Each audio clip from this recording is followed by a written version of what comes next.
Guys, I hope you can hear me over the music in the gym just there. We are going to go through MyFitnessPal basics. So if you are new to macro tracking, I am sure that I've already explained to you why it's important. We need to be tracking our energy input and output so that we know exactly what's happening in the body and why, and then I can use a multiple different tools to get your body to continuously respond when you hit a plateau.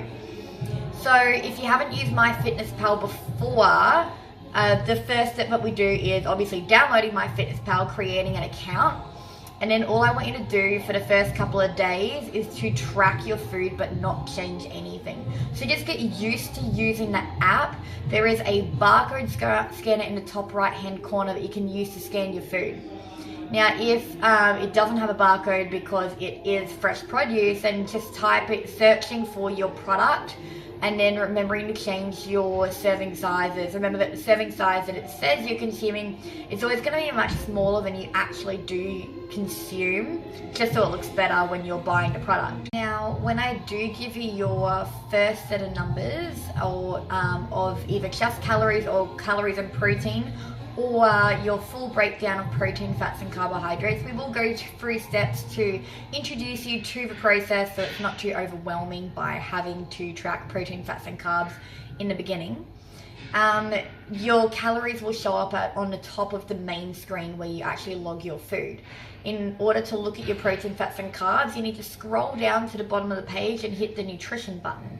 The nutrition button will bring up your protein, fats, carbs, sugars, dietary fiber, and a whole heap of other information, but we mainly just look at protein, fats and carbs, and if you are having any digestion problems, then we will of course look at fiber. Sometimes I will give you a minimum or a maximum fiber goal, because either not consuming enough fiber or consuming too much fiber can actually give you the same digestion problems, so we need to avoid those. It is important that we do track everything that we consume. So it doesn't just mean tracking your breakfast, lunch and dinner and forgetting to track all of those little snacks that we have while we're cooking. It does include everything that does go in your mouth. Now that doesn't mean that when you have a big bowl of veggies that you need to track the breakdown of everything. Sometimes I will just track an entire zucchini and not worry about tracking zucchini, asparagus and broccolini. I'll just track, 2 cups of this or that. But I have been tracking for a little while, so I do know the approximate calories of the foods I am consuming. So if I look at, I type in just vegetables into MyFitnessPal, and you'll get quite a few options, and some of those might say 300 calories. Now I know that a big bowl of green vegetables is not 300 calories, it is more like 60 for a massive bowl of veggies.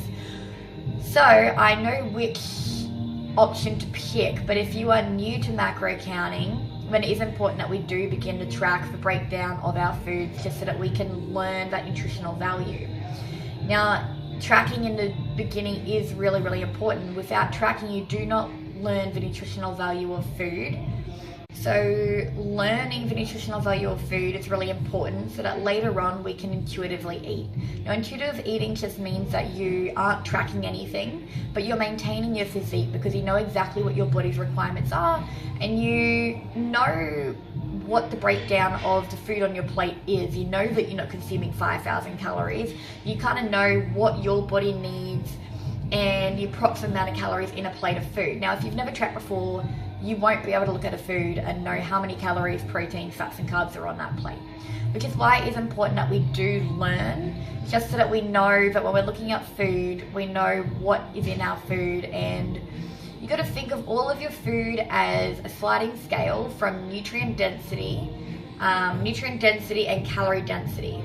Now, nutrient dense means that the calories are really low for the volume of food you are consuming, like your fibrous vegetables, and then you're looking at the other end of the scale being calorie dense foods, which are really high in calorie but don't let you consume a lot of that. So that is generally things like your oils and your fats and your sugar, and anything that contains fats and sugar. Like if you're looking at like a donut that could easily be up to 600 calories, it's not going to be very filling.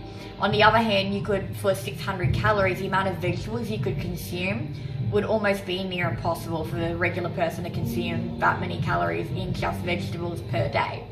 So for the same amount of calories, you're looking at the sliding scale of what's going to make you fuller. So for your carbohydrate source, you might be looking at one end being nutrient dense, you're looking at your vegetables, and then a step up from that would be your low carb potatoes, your pumpkin, and then a step up from that is your potatoes, and then you're looking at your rice, pasta, things like that. So a bowl of pasta for around about 125 grams, of course, depending on the brand of pasta, would be around about 80 grams of carbohydrates. But if you're consuming the same bowl of just green beans, then you're probably only looking at around about 10 grams of carbohydrates.